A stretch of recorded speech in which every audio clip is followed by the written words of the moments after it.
Hello सांग माने YouTube channel को आपण मानक स्वागत करुच्ची मु प्रसन्न कुमार रथ। आज मैं गोटे साधारण कार किपरि चलांती से बाबद रे टिके साधारण भाव में मु सम्यक भाव में किसी कहवाक जाऊँगी। आपण माने निहाती ध्यान देकी शुणिबे। प्रथमे आमे जो कारटा को चलेइबा प्रथमे तार गियर टेक्निक विषय आमको निहाती ध्यान देवा दरकार। आपण मानक मु देखैबी वर्तमान जे जो गियर टेक्निक गुडाक रही आमे प्रथमे मेमोरी भितर रखिबा दरकार जे कार रो केतोटी गियर रही सेगुडा को आमे किपरि भाव रे पकेबा दरकार। सेकंड थिंग आमे क्लच कंट्रोल क्लच काईकि आमे व्यवहार करिबा, एक्सीलेटर रो काम कौन, ब्रेक रो काम कौन, यही तीनोटी विषय आमे जानिले साधारणतः आमे जेकोसी कार होना कहीं आमे इजिली आमे ताकू चलई परिबा। जा हो सांग माने मु आपण मानकू वर्तमान कहि रखिबा को चाहे जेकोसी कार को प्रथमे ड्राइवर सीट रे बसिबा पूर्वरु आमे प्रथमे ध्यान सहकारे सीट रो एडजस्टमेंट करिबा दरकार। आपण मानकू मु कहि रखे किपरि भाव में प्रथमे सीट एडजस्टमेंट करिवे।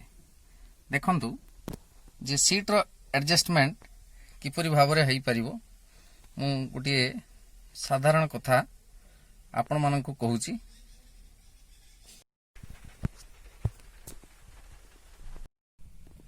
हेलो देखंतु सांग माने जो मु कहली आपण को सीट एडजस्टमेंट करिवा जे गोटे हाथ रे डाहाण हाथ रे आमे स्टीयरिंग को धरिबा, आउ गोटे हाथ रे बाम हाथ रे सीट रे तळे थिबा नॉब को आगो पछ करी एडजस्ट करिबा जेपरि कि क्लच बाम पाद पूरा भीतर को जाई परिबो, जोटा कि अधा मारिबा नाही जेपरि पूरा पाद जाई परथो। ता डाहाण पट को रहिला जोटा कि एटा रहिला ब्रेक, तार डाहाण को रहिला एटा जोटा कि एक्सीलेटर आमे ताको कहिबा एटा ला एक्सीलेटर बा ताको रेस मध्य कहि परिबा। मु देखै दउची एटा जोटा कि रेस, एटा हला ब्रेक, आउ ए जो लेफ्ट पाद रे एटा हला क्लच। ये गला हमर साधारणतः केते गुडे जानिबा दरकार। देखंतु वर्तमान हम कहबी जे ए जो जिंसटी देखुचंती आपण माने एटा हला हमर गियर। जो गियर को गाड़ी को चलेवा पाई अधिका स्पीड रो आवश्यकता पड़ी था।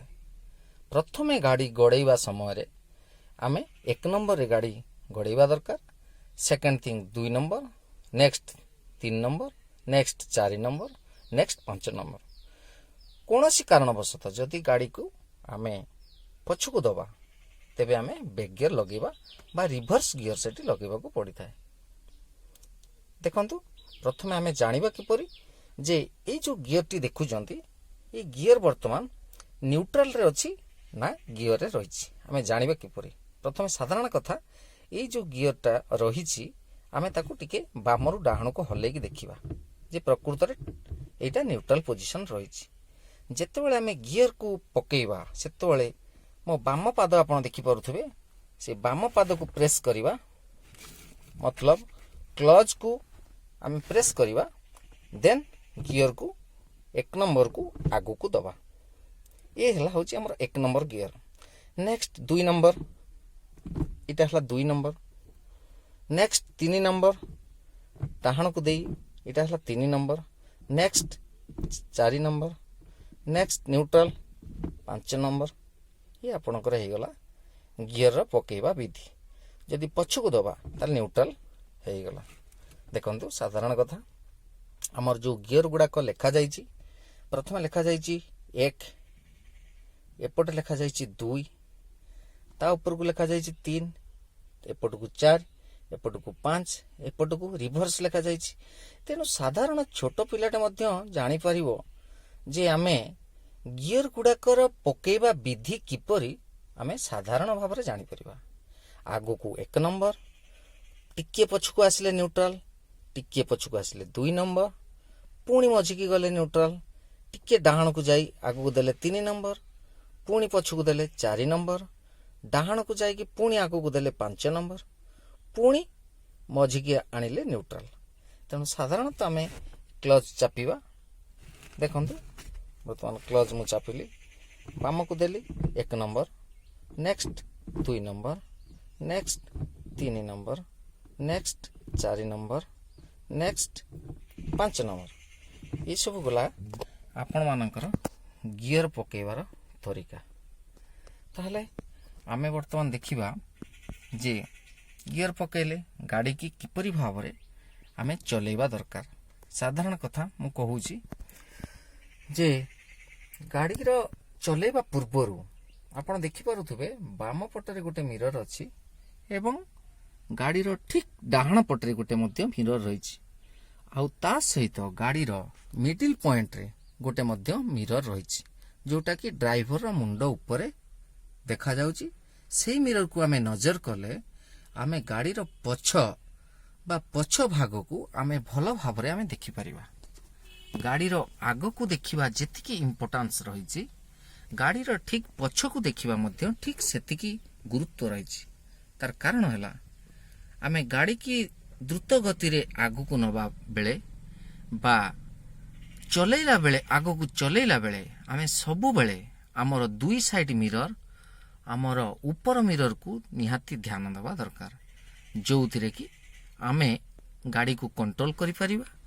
ବାମରୁ କିଏ ଆସୁଛି ଦେଖିପାରିବା, ଡାହାଣରୁ କିଏ ଆସୁଛି ଦେଖିପାରିବା, ଯୋଉଥିରେ କି ଆମକୁ ଗୋଟେ ପଛରୁ ଗୋଟେ ଓଭରଟେକ୍ କରୁଥିବା ଲୋକକୁ ଆମେ ଜାଣିପାରିବା ଯେ ଆମ ଗାଡ଼ିକୁ କିଏ ଓଭରଟେକ୍ କରିବା ପାଇଁ ଆମକୁ ସଂକେତ ଦଉଛି, ସିଗ୍ନାଲ ଦଉଛି। ସେଇଥିରୁ ଆମେ ଜାଣି ଆମେ ଆମର ଗାଡ଼ିକୁ ଲେଫ୍ଟକୁ ନେଇପାରିବା, ରାଇଟକୁ ମଧ୍ୟ ନେଇପାରିବା। କୌଣସି କାରଣବଶତଃ ଆମେ ଗାଡ଼ି ଚଲେଇଲା ବେଳେ ଆମେ ଦେଖିବା ଯୋଉ ରାଇଟ ସାଇଡ୍ ମିରର ଦେଇଛି ଆମେ ତାକୁ ଦେଖିଲେ ନାହିଁ, ଗାଡ଼ି ଆମର ଦ୍ରୁତ ଗତିରେ ଚାଲୁଛି, ଆମେ କ'ଣ କରିବା ତା ମିରରକୁ ନ ଦେଖି ରାଇଟ ଟର୍ନ କରିଦେବା, ସିଧା ମୋଡ଼ିଦେବା। ଦେଲେ କ'ଣ ହବ ସାଙ୍ଗମାନେ, ଆମର ଯୋଉ ପଛପଟରୁ ଆସୁଥିବା ଲୋକଟି ସିଧା ଭାବରେ ଗାଡ଼ିର ରାଇଟ ସାଇଡରେ ଧକ୍କା କରିବ, ଯୋଉଥିରେ କି ସମ୍ପୂର୍ଣ୍ଣ ଭାବରେ ଆମର ହିଁ ଭୁଲ ରହିବ। ଠିକ୍ ସେମିତି ଦେଖନ୍ତୁ ଲେଫ୍ଟ ସାଇଡର ମିରର ରହିଛି, ଆମେ ତାକୁ ଲେଫ୍ଟ ସାଇଡର ମିରରକୁ ଆମେ ନ ଦେଖି ଯଦି ଆମେ କ'ଣ କରିବା, ତାକୁ ନ ଦେଖି ଆମେ ସିଧା ଭାବରେ ଆମର ଲେଫ୍ଟ ଟର୍ନ କାଟିଦେବା, ତାହେଲେ କ'ଣ ହବ, ଯୋଉ ପଛପଟରୁ ଆସୁଥିବା ବ୍ୟକ୍ତି ବା ଲୋକ ବା ଗାଡ଼ି ଚାଳକ ଆମର କାରର ବାମ ପଟ ସହିତ ଧକ୍କା ହବ, ଯୋଉଥିରେ କି କ୍ଷତି ତ ଉଭୟଙ୍କର ହବ, କିନ୍ତୁ ଦୋଷ ପ୍ରକୃତରେ କାର ଚାଳକର ହିଁ ହବ। ଏଥିରୁ ଆମେ ଜାଣିଲେ ଯେ ପ୍ରକୃତରେ ଯେ କେଉଁ କେଉଁ କାରଣ ଯୋଗୁଁ ପ୍ରଥମେ ସାଧାରଣ ନୂଆ କରି ଶିଖୁଥିବା ଡ୍ରାଇଭରଟି କୋଉ ଦିଗ ପ୍ରତି ଧ୍ୟାନ ଦେବା ନିହାତି ଦରକାର। ପ୍ରଥମତଃ ଯେ ଗାଡ଼ିରେ ବସିବା ପୂର୍ବରୁ ସିଟ୍ ଆଡଜଷ୍ଟମେଣ୍ଟ କରିବା ଦରକାର। ଦ୍ୱିତୀୟତଃ ଆମର ବାମ ପାଦ ଯେପରି ପୁରା ଭାବରେ କ୍ଲଚକୁ ପାଉଥିବ, ଗୋଡ଼କୁ ପୂର୍ଣ୍ଣ ଭାବରେ ଗୋଡ଼କୁ ପାଉଥିବ ଦରକାର। ଦ୍ୱିତୀୟତଃ ବ୍ରେକ୍ ଠିକ୍ ଅଛି କି ନାହିଁ ତାକୁ ପରଖିବା ଦରକାର। ତୃତୀୟତଃ ଏକ୍ସିଲେଟରକୁ ମଧ୍ୟ ଧ୍ୟାନ ଦେବା ଦରକାର। ଗାଡ଼ି ଷ୍ଟାର୍ଟ କରିବା ପୂର୍ବରୁ ଏଇ ସବୁ ଗୁଡ଼ାକ ଧ୍ୟାନ ନିହାତି ଦେଖିବା ଦରକାର। ଆଉ ଯୋଉଥିରେ କି ମୁଁ କହିଲି ଯୋଉ ଗିଅର ଟେକ୍ନିକର ବିଧି ଆମ ନିଜର ମେମୋରି ଭିତରେ ରଖିବା ଦରକାର, ଯୋଉଥିରେ କି ଗାଡ଼ି ଚଲେଇବା ପୂର୍ବରୁ ଆମେ କେବେ ହେଲେ ମଧ୍ୟ ଗିଅରକୁ ଦେଖିକି ପକେଇଲେ ସାଧାରଣତଃ ଆମେ ଦୁର୍ଘଟଣାର ଶିକାର ହୋଇଥାନ୍ତି। ଆମେ ଯେତେବେଳେ ବି ଗିଅର ପକେଇବା ସେତେବେଳେ ଆମେ କ'ଣ କରିବା ନା ପ୍ରଥମେ ଗାଡ଼ିକୁ ଷ୍ଟାର୍ଟ କରିବା।